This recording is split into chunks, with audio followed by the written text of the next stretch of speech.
Hi, MC Bling Daddy here. Let's take a look at a small program that can document command blocks generated by the command block coding engine.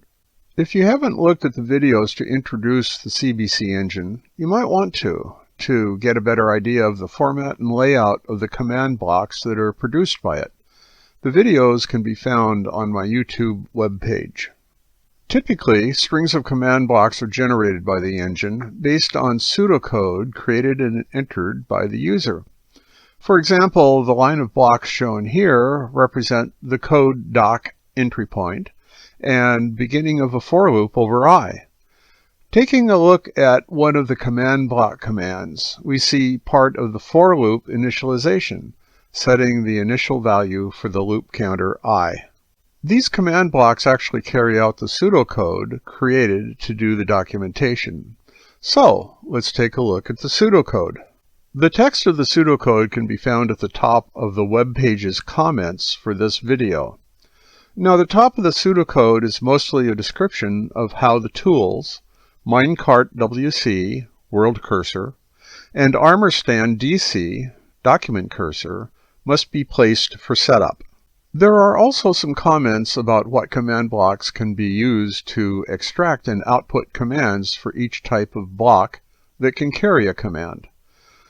At DC of y-1 is used to locate a block at a specific place in the Minecraft world, 1 under DC.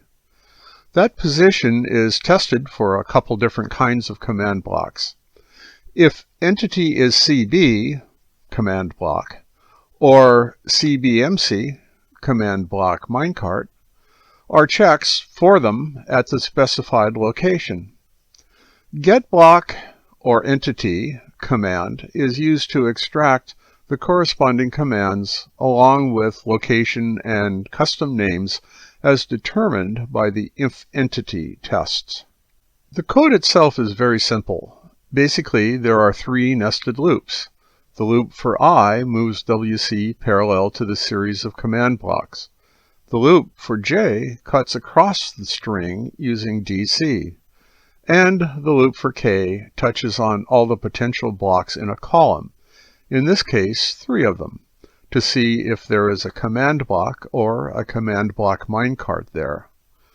Although mostly it'll be error. When it finds a command block or CB minecart, it extracts its command from it.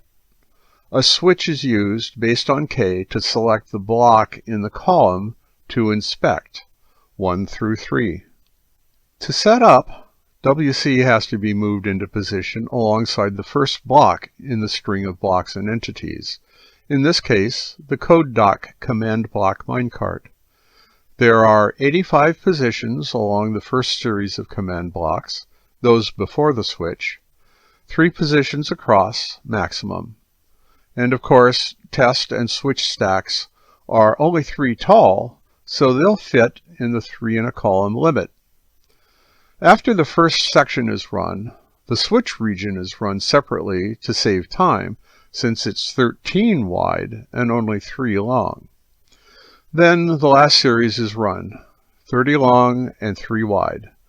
There are 3 setup code segments in the pseudocode to execute these setup actions before each of the actual documentation runs.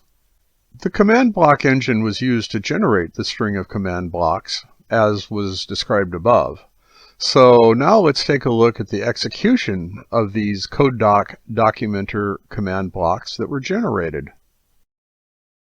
Prior to execution, we set up the location of WC and the values of I and J fin.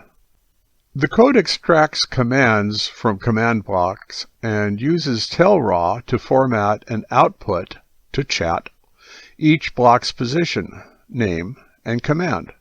The video here is obviously highly accelerated to save time. And when it's done, the output will have to be collected from the Minecraft log. Note that command block output is set to off, so we only have the tailraw text to have to process. There are 3 parts to the video, the first alley, the switch, and the second alley. Each must be set up First, for changing the initial position of WC, moved right or left from the previous video segment to accommodate widening or narrowing of the rows. Second, for specifying the number of rows for WC to move along. Only 3 rows are needed for the switch. And third, the width of the row itself must be specified, 13 blocks wide for the switch, for example.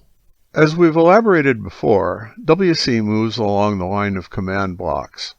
DC then moves across the line from side to side, and at each position checks the column of 3 blocks under it for a command containing block type.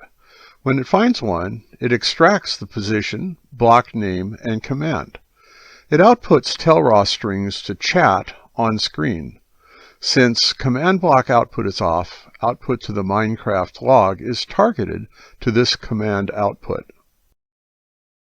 Next, the output must be collected from the Minecraft log, usually found in a log folder inside the Minecraft directory, typically c:\users\urid,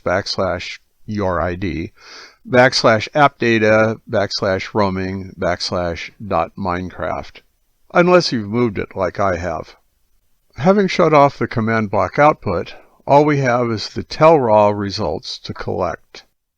And if you pop it into a spreadsheet, it can be massaged to extract position information and custom names and commands. However, it's up to you to integrate the command block codes back with the pseudocode you created, if you so desire.